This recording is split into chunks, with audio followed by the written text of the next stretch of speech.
Jay right in your face.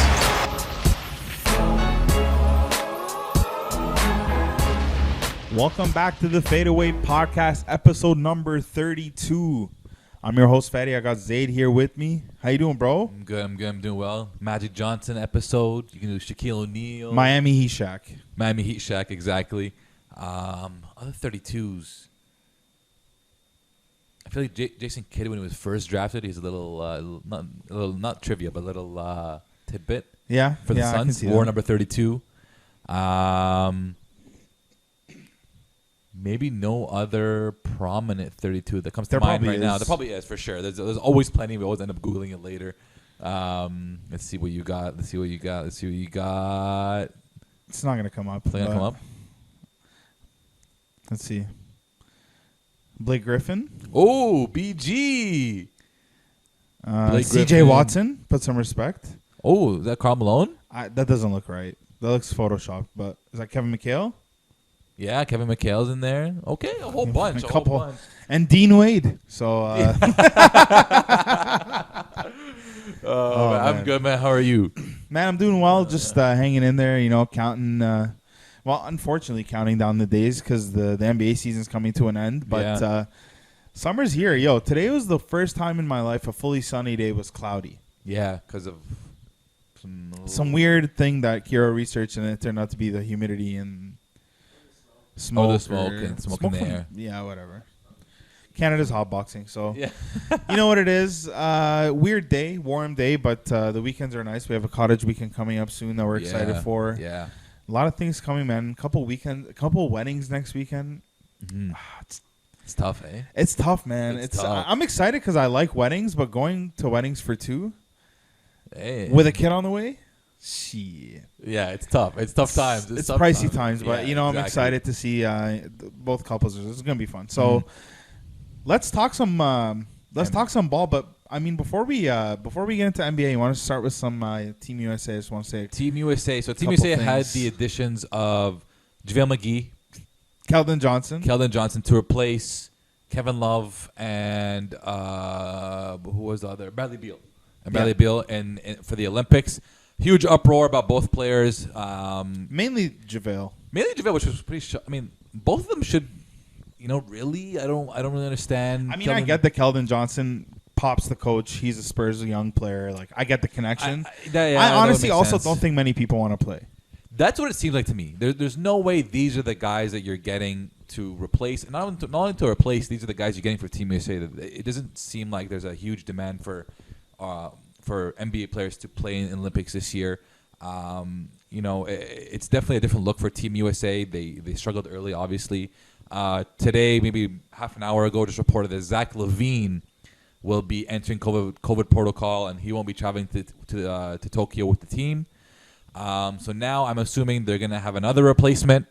And I mentioned to you last week that, maybe off air, that Trae Young had tweeted something very clever about being left off the team. He tweeted either a meme or picture or the clip of Isaiah Thomas in the Jordan documentary explaining how he met the criteria for their dream team and was left off the list. At this point now, it seems like you said, you had just told me it's a shoo-in for Trae Young to take that spot. Who do you feel should take that spot? And if it is Trae Young, and even if it's not Trae Young, who do you think should take that spot? I mean, I don't really know other than Trae Young. He's the only one that raised his hand because that's the thing. I don't really know who's down, who's available. Also, Tokyo is like a COVID hotbed right now, and everyone in the village is every day they're testing positive. I don't know, man. It's not really. And after the season they just had, I don't think there's that many people that are keen on going. And I feel like a lot of the guys that already have medals are just like, they don't want to play anymore. The older heads are not like the James Harden. I thought I would have wanted Steph Curry there, but there's no way I feel like he's surpassed even Team USA basketball. It's just it's not worth my time. I mean, when you think about Team USA, you don't really think about Steph Curry's contribution right away. You think about the guys who've won multiple times. Melo, obviously, he's a Team USA GOAT. LeBron's been there. KD's been there multiple times. But now we're seeing a much younger Team USA roster. I do want to bring up a name. I don't think he's on the team this year. You just look at the team. It's just Jeremy Grant. I mean, we love Jeremy Grant. We know. They have Book. They have. I guess D Book is playing. He's joining. After. But Drew Holiday is also joining them after, so that's two key.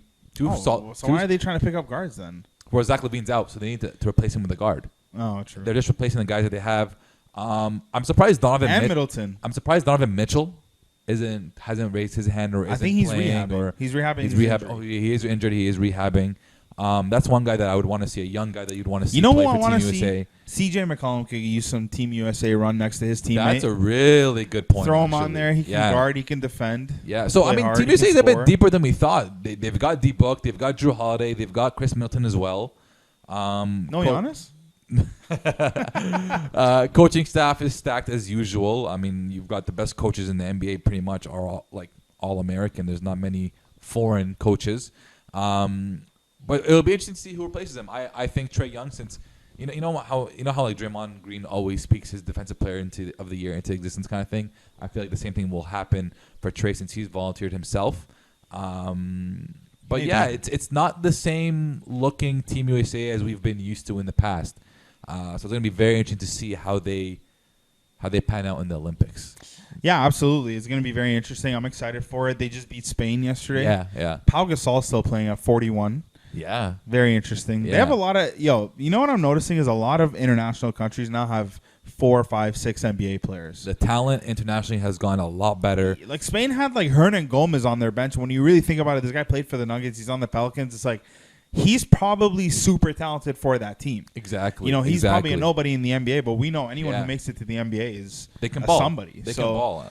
Yeah, Spain's got some depth. Spain's historically always had depth. Argentina's historically always had depth. Nigeria, France has a bunch of guys on their team as well.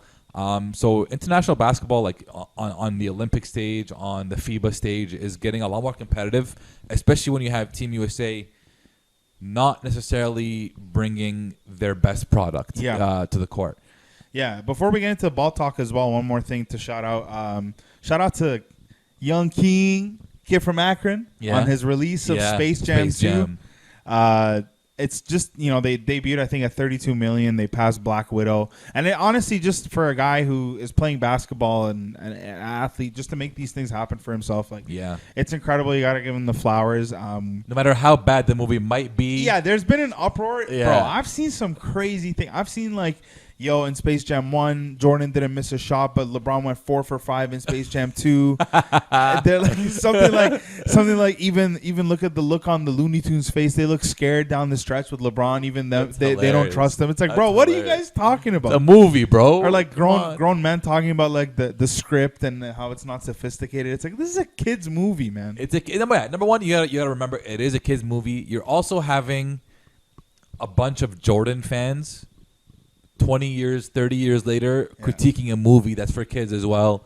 I don't think it's gonna. I don't think you can beat the first one. Yeah. When you go into sequel stuff and you have a new star, it's tough to beat that first one. I'm laughing because I want to shout out this Hoops Rant post because some guy posted this too. He's like, "Yo, this isn't made for you. It wasn't made for your 30-year-old." Behind. But this guy comments. His name is David. He comments. He's like, F them kids. He's like, these kids don't even know who the Looney Tunes are, which is a very valid point. Is very true. He's like, they made it for me, and I'm going to enjoy it as a 30-year-old man. So, I can't take that away from him, but at the end of the day, it is a kid's movie. You got to give LeBron his flowers. Yeah. Off the court, we always talk about, he brought a bottle of tequila to the Phoenix Suns under his feet and put it under his chair. Who can do that? LeBron is the dad of the league. He's the father of the NBA. And Rich Paul is now dating Adele. Is that true? That's true. Wow! They were at the game together last game. They sat on courtside. Yeah, and Wendy reported after. So Rich Paul is dating Adele. LeBron's bringing tequila to the game. Bro, rich get richer, eh? And it's one of those Chris things, Paul, unfortunately, is watching another seven-game series lead dwindle. Possibly. Could be his fourth, which I think is the most all-time when he's leading 2-0. Mm-hmm. So let's start talking some basketball, man. This was a huge week. Unfortunately, in a 7-day span, we got 2 games, and it felt really awkward. Yeah. Both games were taken by the Bucks. So let's start with Game 4. Game 4 was the 2-1 Phoenix. Game 4 in Milwaukee. Yeah. And what did you see, my good sir? Because there was a lot to unpack, and that game came down. Both of them came down to the end. So What did you see that game? What sucks is about when you compare those two games, both endings and both themes of the game are the same, and it's that Phoenix had it, Phoenix could have won it, Phoenix should have won it, Phoenix lost it at the hands of Milwaukee's defense, and specifically Drew Holiday's defense. And what sucks is Game 4. We'll stick with Game 4.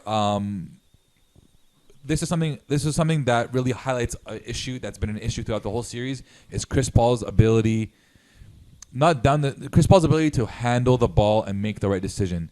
Hasn't been his best series in his career. Hasn't been his best playmaking in his career. I think first 3 games he was averaging around 5 turnovers a game, which is high for a high IQ point guard who is known to be a smart player.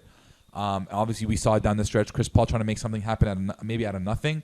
Over dribbling too much. Drew Holiday dips his hand in the cookie jar and he gets it. And then that's pretty much how they ice the game. Really disappointing from that sense. I've noticed Chris Paul in these playoffs, especially in the finals, trying to do too much too often. And more often than not, he, instead of playmaking, facilitating, getting other guys involved, he's looking for his own.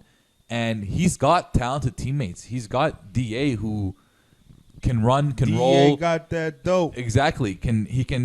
He has great hands. He's got also D Book, who's also a great shooter, can put the ball in the bucket anytime he wants. And boy, did he ever. And boy, did he ever. He had a 40-point game that game. When you look at the stats, you wouldn't believe that Milwaukee won this game. Not a chance. 51%. So Phoenix 51% from the field, Milwaukee 40. Phoenix 30% from 3, Milwaukee 24. 24% from the Drew Holiday shot 4 for 20. They still won by 6 points. Here is a difference maker that I think is a difference maker statistically. Phoenix 17 turnovers. And when your point guard, your starting point guard, your Hall of Fame point guard accounts for a third of them, you're gonna have problems winning a game and closing out a game. Milwaukee 5 turnovers. Wow. That's 12 extra 12 possessions. extra possessions for the Milwaukee Bucks to go down and get a bucket. Not only that, in a 1-possession game. Exactly. And not only that, Milwaukee shot 29 free throws, went 20 possessions. 2 possessions in the end. Yeah. Milwaukee shot 24 for 29 from 3 from the free throw line. Phoenix shot 16 of 19. Milwaukee shot 10 more free throws. They slowed down the game. They stopped the clock, got to the positions they wanted to get to, and were able to steal a game by doing 2 simple things: taking care of the basketball and shooting free throws. Lastly, from my perspective, D Book, 40-point game, was phenomenal. Could have had 50. Why didn't he have 50? Because he's not a disciplined defender. Not a disciplined defender. Fell into foul trouble. Monty Williams at times was forced. Phoenix kept dumb fouls. Phoenix Dumb kept fouls. a 6, 7, 8-point lead, and Monty Williams was forced to take him out of the game when he fell into foul trouble each single time. And the Bucks just kept reducing the lead to 2, and then he would be forced to throw him back in the game for some offensive output. You can't have D Book fouling out of games. You can't have D Book getting charged with his ticky-tack fouls. At the end of the day, Or the last play where they don't charge him with the ticky-tack Or the last fouls. play where they don't charge him with a big foul, actually. He should have got fouled out like 2 minutes left in the game. So at the end of the day, those 3 primary things, D Book fouling out, CP turnover heavy, turnover galore, and then just statistically, you're not really setting yourself up for success. It's a surprise that the Bucks were able to run away with it, but when you watch the game, it's like, damn, Phoenix just did not know how to close out that game. Absolutely. So I want to point out one thing, because last week we came here and I talked about one guy on the Bucks rotation. Do you remember the one guy I talked about that they needed more minutes from? Bobby. I said last week they're giving way too many minutes to Brook Lopez. PJ. Way too little, and PJ. Yeah. And way too little minutes to Bobby Portis. So what happens in Game 4? They play Bobby Portis. He goes 1 of 6, which is terrible. Yeah. But in 20 minutes, he's a +7. Yeah. In a game where they won by 6, they were down the whole game. They stole that game in the end. So he brought intensity, Yes. strength, Yep. that these guys simply just don't have. What Bobby's done for this team has ignited them, has put a fire under their buttocks, for lack of better words. And when we talk about Game 5, he sparked that second quarter run. 4 or 5. Game 5, they had a 20. It was a 43-23 run or something like that. Something crazy in the second quarter because they were down 20 in the first quarter. Yeah, they were down and big. Then they ended up coming back. They tied it before halftime, but Bobby ignited that run. But Game 4, didn't play well offensively. Still was a plus. Yeah. Still played incredible defense. Brought amazing energy. Like you said, man, look, D-Book, 42 points. One very interesting point here, he made 0 threes. Mm-hmm. He made 0 threes. And unfortunately, we know that in today's game, you need him. You need to hit at least a couple threes. You need him. 42 points, it's great. There's no question about it. He played a great game. DeAndre Ayton only had 6 points, but he gave them 17 rebounds. Yeah. Chris Paul, man, 5 for 13, 39% from the field, minus 10. Chris Paul has not been great. Yeah.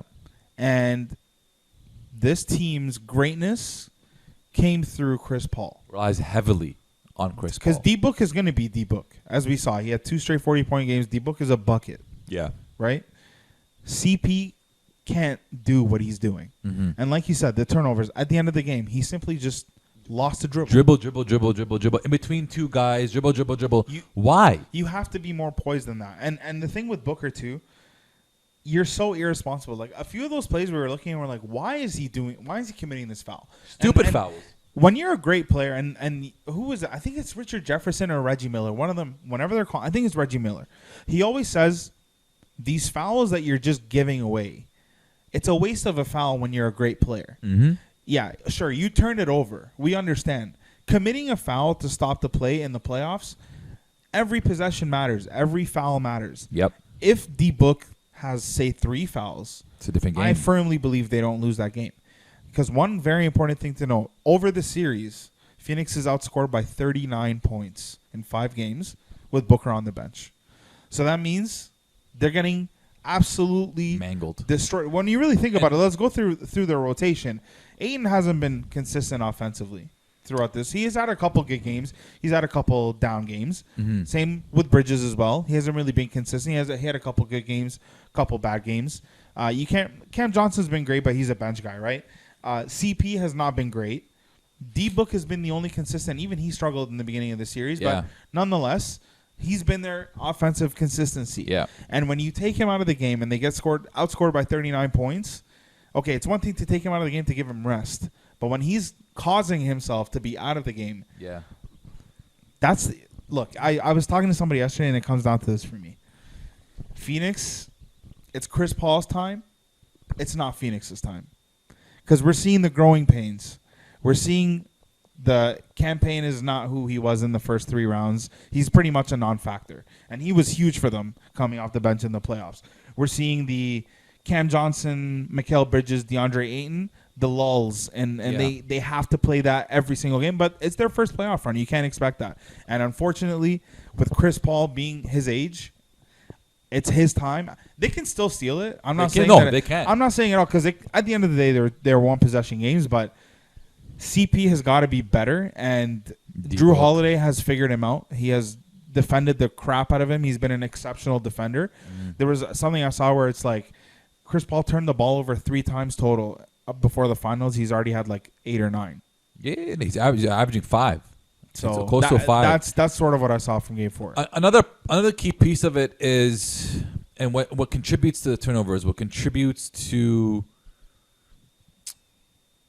the lulls of the young guys is when D-Book is out, you watch that team play and they look like they have no offensive rhythm, no fluidity, nothing is flowing well. Chris Paul is just trying to take on that burden, and when you have D-Book off the court, it shrinks the court for guys like Jay Crowder, for guys like Bridges, for guys like Cam Johnson, who are catch and shoot guys who they're not going to really create plays for themselves. If they do, it's probably out of necessity, but they're guys who Chris Paul, D-Book are creating for. So you take D-Book off the court, your offensive option is a pick and roll with Ayton, which is a great option, but they seem like they've figured out how to defend that pretty well. And then it's either Chris Paul has to create a play for somebody else or himself. So you kind of D-Book is shooting that team in the foot. Like, Your impact, the impact of the silly fouls you make. You said there's the one where he turns it over, he fouls. There's ones where he's on the baseline and people are running in to rebound from the Bucks, and he just shoves them out of the way. Like, box out, do your job properly. You do your job properly, it eases up everything for your team. Jay Crowder had a good game 4, 15 points, was able to kind of uplift them a little bit. Chris Paul, 10 points, like you said, unacceptable in my opinion. Definitely. Cam Johnson, 10 points. Cam Payne, 9 points. They did have some help, but when D-Book goes for 42 points and nobody else scores above 15, it's going to be tough for you to win as a team. Yeah. And one thing we haven't really even discussed, too, is Chris Middleton had 40 points that game. He shot 46% from the field. Chris Middleton has been on an onslaught. He's unguardable when He's he gets hit in that rhythm. In this playoff run alone, he's hit 15 go-ahead/clutch free throws or baskets, tied LeBron from the 2007 run. And it came to a point where last game when we were watching, he's not missing. I was literally like, he's going to come in and wild step back 3. He's literally going to walk in and just score. And literally, what did he do? He walked in. Mikal Bridges in his nose. He's in his nose. Yeah. Bang. And this guy is just in his zone. Giannis is in his zone. And Drew Holiday finally played better in Game 5. Yeah. But Chris Middleton, when he's doing what he's doing, and Giannis can impose himself on the interior, this team is really, really hard to stop. Because on the other side, they are incredible defenders. Yes. Even both of those guys we just listed. Long arms, athletic, ridiculous build. One of the key problems for Phoenix is that they're not able to defend on the perimeter. And by them not being able to defend on the perimeter, I'm not talking about defend threes. Them not being able to defend on the perimeter allows Giannis to get inside, go blow by everybody, and just dominate the paint. It allows Chris Middleton to get to his spots inside. Just rise up over everyone. And rise up, because he's too tall, too long. And we talk about Giannis, we talk about Chris. Drew has been struggling offensively in Game 4, Game 5. Like you said, he picked it up immensely. Brook Lopez, you're getting 14 points out of him, 15 points out of him, who also is a key piece to stretch the floor for you, can also score inside. He's been a great center for them all series long and all playoffs long. When you go on the flip side, you have DeAndre Ayton, and that's the only center that they have. And DeAndre Ayton is guarding Giannis. And they lost Saric. And they lost Saric. They're not deep at that center position, at the 5 position. And then you skip to Game 5, DeAndre Ayton played 45 minutes. That's how reliant they are on DeAndre Ayton at this point. And what did you tell me before you recorded? The 3 minutes he was off the court, the team was minus 10. That's insane. They nobody. Lost the game by 2 or 3. They have nobody. They lost the game by 4 points. They have nobody to guard the interior. They have nobody to guard Giannis. They go small ball a lot of times with Giannis at the 5, Chris at the 4. They have nobody to guard it. And then they expose whoever is in for Ayton, or even Ayton, when they do a Giannis-Chris pick and roll.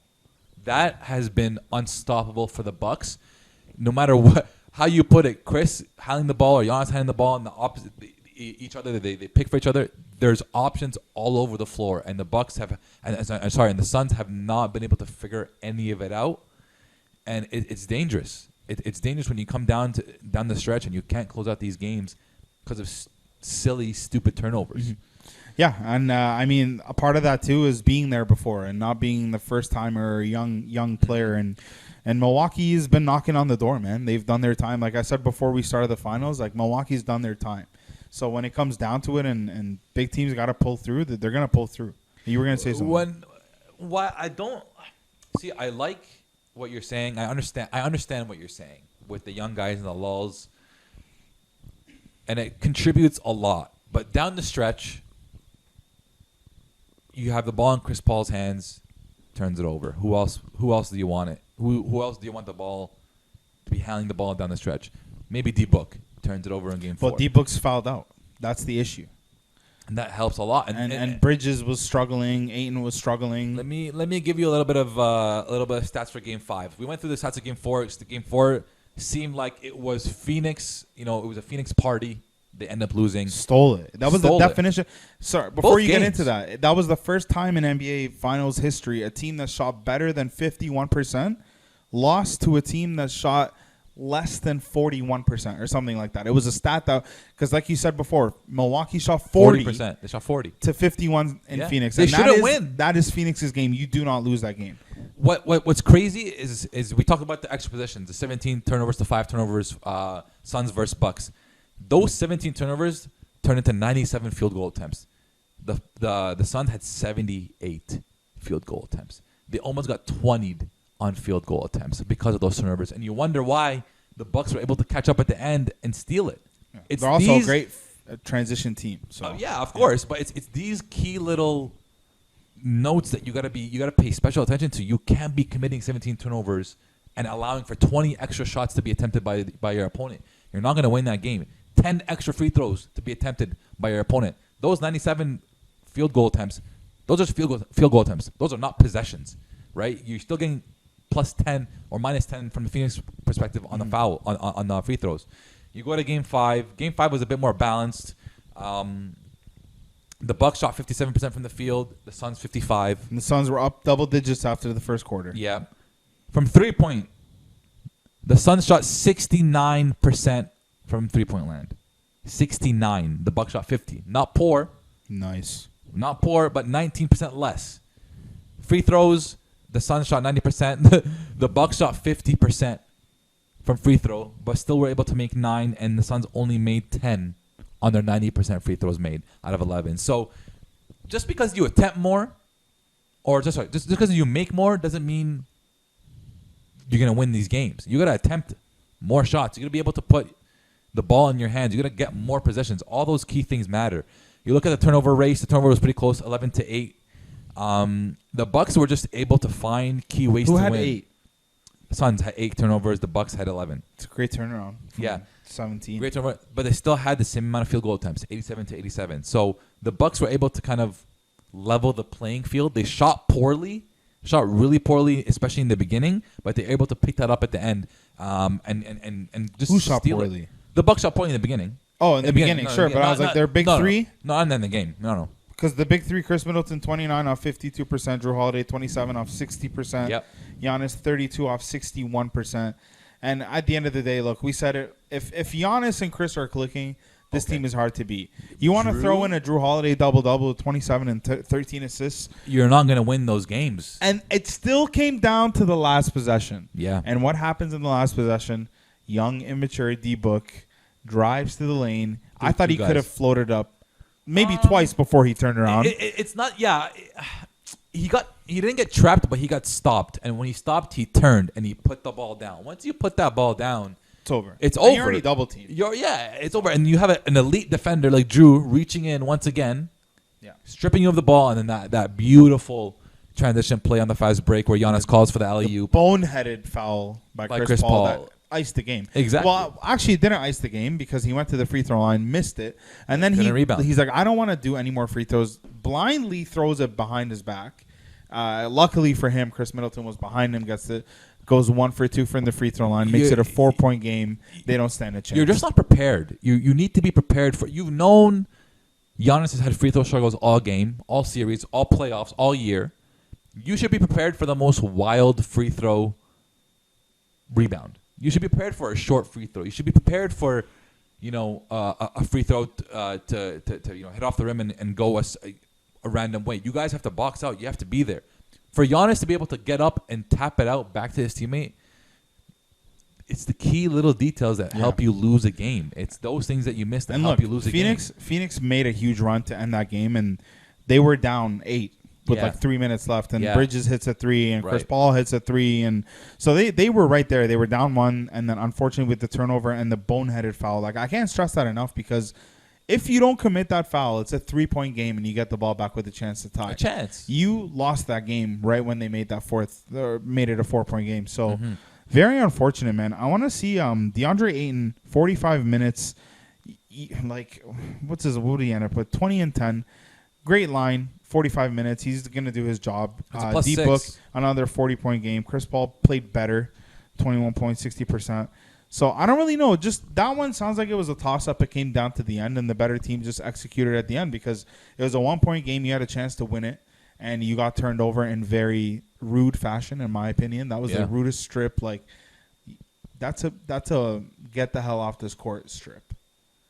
It was the way he took it out of, like, it was like, taking candy from a baby. Yeah.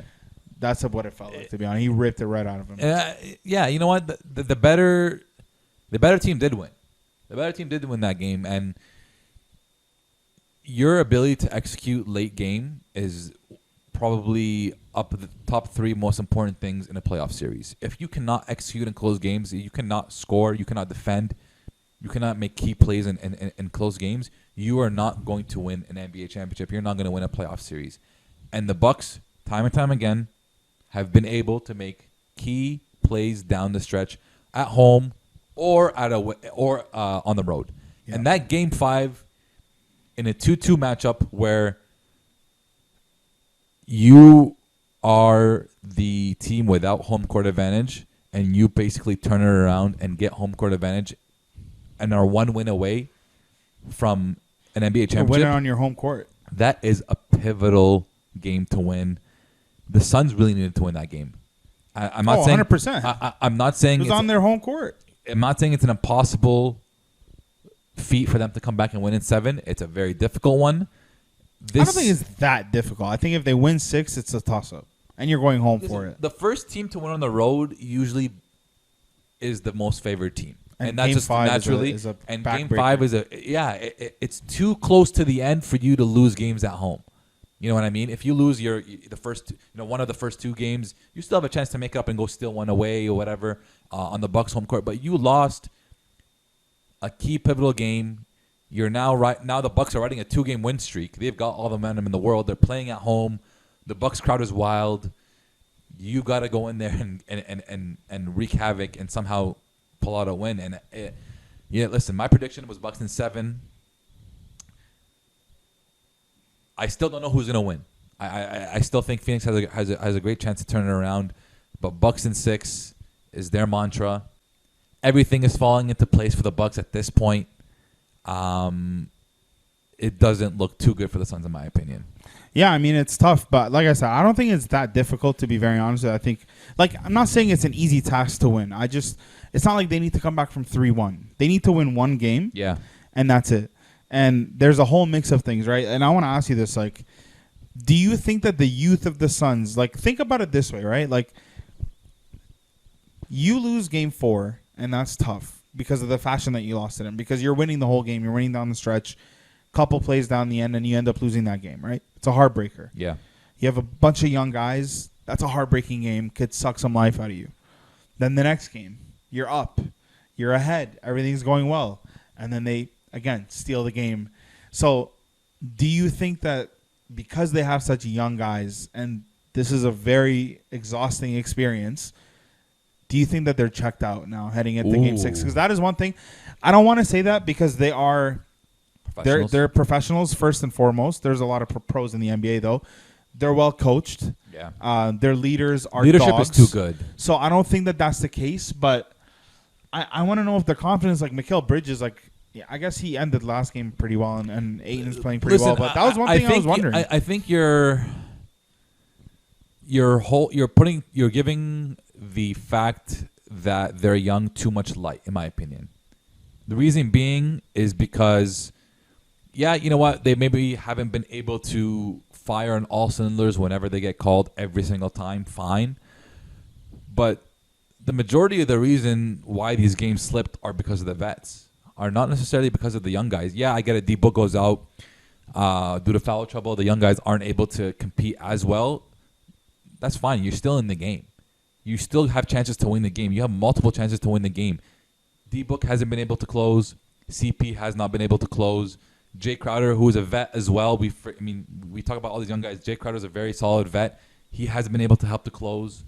Monty Williams is a great coach. Hasn't been able to put, a flow when D-Book isn't on the court. Hasn't been able to adjust. Hasn't been able to call an audible kind of thing where, D-Book's on the court, but we're gonna do this instead. This is how we're gonna get it. We're gonna win. We're gonna play team ball. This is how we're gonna win. So, I don't think they're gonna be checked out because the leadership is too good there. Monty's too good. CP's too good. D-Book's too hungry. But I just don't buy this young guy stuff. Yeah, it has an effect on the series and in the games, but the reason why you're losing these games is your vets aren't able to execute. And when your vets aren't able to execute, you need a miracle from a young guy to be able to execute. I honestly have seen also the Phoenix Suns struggle getting baskets down the stretch. Because no D-Book. And even when D-Book's on the court, they rely on him too much to get a basket. But that also is a big part of being young and having a young team because they don't know how to get buckets. They don't know how to get their shots up. Do you really think they're given a chance to be able to go get a bucket? Yeah, absolutely. You think so? To handle the ball and go get a bucket for themselves or try to get a bucket? Let's see their field goal attempts. These guys are getting touches. No. I'm not talking about statistically. I'm talking about you watch these games. These guys Booker are getting off the floor. Yes, these guys are getting fed the ball by a playmaker. They're not necessarily when Booker's on the floor. Yeah, but if he's out with foul trouble, then they don't have a choice. And Mikal Bridges put the ball down and hit a 3 last game to almost at the end of the game. They gave him the ball. He had to go get a bucket. For the majority of those times where D-Book's on the court, CP has been a ball hog, in my opinion. Yeah, sure. And he doesn't really give much. I don't know. Maybe he had 11 assists last game, though. That wasn't the game that D-Book was off. That was game 4. I'm not saying he is a ball hog, but I think he's just put the onus too much on himself to go in there and create, and he hasn't really given anyone a chance to be able to do so as well. Mikal Bridges can do it to a certain degree. I think Cam Johnson maybe can do it, but they're still young. Super not raw. Proven. So even in Chris Paul's head, he doesn't have the confidence in these guys to go ahead and create a bucket for themselves. So it's tough to really blame these guys. These guys, their roles is to knock down shots when they get the ball. Down the stretch, they don't really get the ball. So I can't really blame them down the stretch. If you're not defending, I can blame you. Your role on the other side of the court is to go ahead and play defense. So in my opinion, I'm going to put it on the vets. It's on them to be able to play as a team, be able to put instill confidence into these young guys. And I don't think they've done that. Yeah. One thing I wanted to talk about on the show is it's kind of something it's been brewing over the last couple of days because I'm seeing a lot of this. But Giannis, the number one player comp for Giannis that I'm seeing is Shaq. Yeah. Giannis is modern day Shaq. You know, he's super efficient. He's beast down low. Dominant, whatever. I personally, and I want to be very careful when I say this, but I think it's slightly disrespectful and it puts him in a box to label Giannis a Shaq. Because I think Giannis is much more versatile than Shaq in terms of how he runs the floor, how he can handle the ball better than Shaq.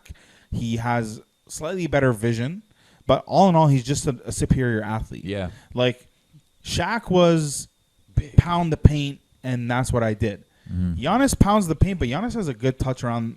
He can float her. Finesse, yes, finesse too. You know, like there's no question he runs the floor much better than Shaq ever did. Shaq did not defend well at all. His pick and roll defense was abysmal. Giannis is an incredible defender, defensive player of the year. So I think it's disrespectful, man. Am I wrong here? Like, am I coming from left field when I say that I think you're putting him in a box when you label him as Shaq? Because I think he's way more than that. He definitely is way more than Shaq. What people think about when they think about Giannis is dominance, and I think that's why you pivot to Shaq, because Shaq is the most dominant, right? So Giannis doesn't get his buckets shooting jump shots, shooting threes, or whatever. He gets his buckets around the paint, being able to take advantage of size mismatches, and just being a dominant force in the paint. So that's where everybody's correct with the comparisons. I do agree with you saying Giannis is much more versatile, much more athletic, can do a bit more, but when you really look at it, like, he can do more. He can do more. Shaq didn't have this little free throw line, not exactly a fade, but Giannis likes to get deep in the paint and then take a step forward and step back, do a nice little fadeaway jump shot. Dirk-esque ish, yeah, exactly, but just a bit closer to the basket. So Giannis does have a few more weapons than a Shaq would, I would say. But what's crazy to say is that you put him in the box and you say, it's a bit disrespectful. Shaq was honestly years, when you look at the numbers, when you look at dominance, when you look at winning, Shaq was years beyond or years better than Giannis from that perspective. Shaq was able to average 30, 40, 30s, 40s without shooting threes, not making free throws, just dominating and literally bullying everybody in the paint. So disrespectful territory? I don't think so. How old was Shaq when he first won a chip, though? And he had Kobe. He was. He was older. He was older than Giannis is right now. I get you. I get you had Kobe too. You had Phil, whatever. But like, don't act like the Bucks are a team full of scrubs. They've got a great team. Chris has been playing at a borderline superstar level. The way he's been getting hot and the way he's been closing games. Giannis has not been closing games. So you want to compare Shaq and Giannis? No, absolutely. I'm just saying Giannis is 26 years old. He still has 7 years in the league. Yeah, but when Shaq won his first chip, I think he was 28 years old, if I'm not mistaken. It's probably 7 years in the league as well, because Shaq came out of 3 years. Whatever the case may be, if he wins that ring, there's 2 years before he gets to Shaq's age before he won his first. So think about the development, the things that he could do differently. And honestly, like... Oh, you think there's more room? You're saying there's more ceiling? Sure, and another thing I want to bring up, too, and I had this argument, and we'll probably have another argument here about it, but if Giannis wins this year, takes a chip home at 26... Can you make the argument that he's better than LeBron was at 26? And no.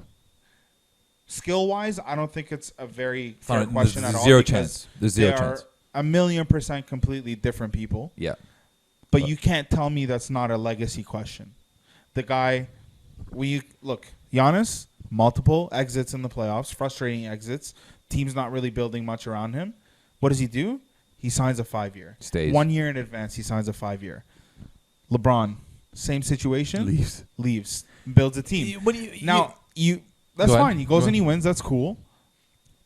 If Giannis stays and they win, first chip in 50-plus years, you can't tell me legacy-wise that. And honestly, it's going to be all when it's said and done. But it has to be when it's said and done. You can never compare those two guys because one of them is superior talent or skill-wise, but legacy-wise, what he's done. And 2-time MVP, like he's not no scrub. He's not a third, fourth option on the team. He's the guy. One thing to counteract the Milwaukee not winning for forever. LeBron wins in Cleveland, first time in 50 years, 60 years, ends at 50-year drought, whatever it is. That's a big one for a legacy. Mm-hmm. You talk about legacy. LeBron has been the best player in the world for 10 years minimum. Giannis. You can argue if he's been the best player in the world. Maybe he's been the best player in the world for 3-4 years. And let's say 3. 3 years. We'll go in the middle. I'll say 3 because this year he didn't win the MVP, and then 2 years he won MVP. Fine. We'll say 3. We'll say 3. Just because he was 23 years old, though. That's important to know because he's only 26. Okay. So I think LeBron started being the best later in his career only because Kobe. Giannis only started being the best because LeBron. I think we disregard KD a lot. We do because of KD immensely. Because of KD, sure, but we're talking about basketball here. We're not talking about personality. He was on IG. I know that was what. He was on the IG. This guy claimed that the 2017 finals was better than this finals, and it was evenly stacked. No. Why are you doing this? Yeah, I can't defend that. But you want to talk about it'll be when they're all said and done. If Giannis sits on that one ring, this is my thing. Is that you said last week off air before a couple days ago? If Giannis wins this one, he's unlocking a different tier. I think he already unlocked the tier. And he's going to, whatever, but he's going to win multiple. But yes, that will ease his way. I need to see what sucks about playoffs, sucks about NBA, is it's a lot more injury-ridden than you think it is. And we forget because we go on to the next year. Say, oh, yeah, Bucks won last year. Everybody was healthy. We go on. There's been a lot of key injuries to help the Bucks and that kind of assist the Bucks in winning a championship. Not that didn't happen for LeBron. I'm sure there was plenty of key injuries that happened for LeBron as well that worked in his favor. Mm. But it's very hard to get to a finals. Just because you get unlocked doesn't mean you're going to get to a finals again, or doesn't mean you're going to be as successful again. What if this is the first of 10 straight finals? If this is the first of 10 straight finals, that'd be crazy. You can start to talk about legacy, Giannis versus LeBron, but like it's hard to get to a finals. LeBron did it 10 years in a row, a decade, or I think it was in a row, right? 8 straight. 8 straight, missed 9 one, straight. then went 9 against with the Lakers. Whatever. We'll round it up to a decade of LeBron finals. Like that's not something easy to do. It's been done by very few people, generational people, or these consecutive kind of finals. It's been done by very few people. In the history of the game, if Giannis can be that one of those people, then for sure it upgrades that legacy. But as much as I honestly did not want Giannis to win or do not want Giannis to win just because I'm salty about him not coming to Toronto. I don't know if you've seen his interviews lately. Oh, he's playing on my heartstrings. It makes me open up my heart to him. I'm like, wow. How do you not love Giannis? You deserve to win. He knows what to say. He knows how to say it. You see the one where he's like, I hug my brothers, and so he's like, I was tired. I looked to my right. Chris was tired. I looked to my left. Drew was tired. Yeah. He's like, you can't help but just hug them because they're my brothers. Yeah. He's like, I just hug them and I tell them we got this till the end. Yeah, man. Bro, that's a teammate. That's a leader. I don't even need to play. That's the exact the kind of guy you root for. We always root for Chris Paul right now because he's changed teams. He's played his dudes, blah blah. But Giannis is on the other end. He's just a good guy. You know what I mean? Honestly, both ways you go, it's super great from a legacy perspective. I'm also loving Chris Middleton. Yeah. Just seeing him do what he's doing and just being the low-key guy that he is, just coming in and killing. He reminds me a lot of like LaMarcus Aldridge in terms of like he's a star that he can walk in the street and nobody would know who he is, but he kills. Well, LaMarcus hasn't killed in years, but yeah, in his prime. In his prime, you know, like that kind of player where he's killing on the court, but off the court, it's like, who is this guy, right? Yeah.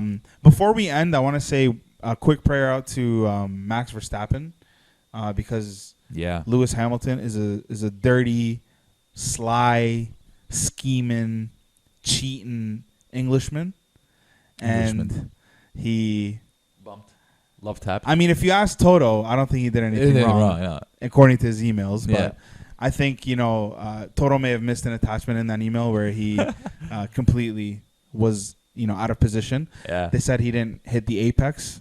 Do I know what the apex is? I have no idea, but he didn't hit it, and I think that's illegal. So therefore, Lewis is a raunchy cheater. So shout out to Maxi. It's Red Bull's year, even though they tied it. I think they tied it, right? Man, it's his year. Mercedes tied it. No. It's still 4-point lead or 5-point lead or something. Lewis 7. Yeah, Lewis is down by 7. Four in constructors. So we got a Red Bull year. We got hopefully he can play. I mean, hopefully he can race. You know what's crazy is Tsunoda got he missed the lane or something and cut someone off, and he got the same penalty as Lewis for launching Max at 150 miles an hour. But like Max says, we go on. Yeah. So this show is brought to you guys by the Balls Life Podcast Network. You know where to find us: Facebook, Instagram, Google Podcasts, Twitter, Apple Podcasts, Spotify, Twitter, wherever you TikTok. like your pictures in DM, you can find us. And enjoy the rest of the finals. We'll come at you next time with an NBA champion. Let's go. And a Space Jam review, maybe. And a Space Jam review, hopefully. Cheers.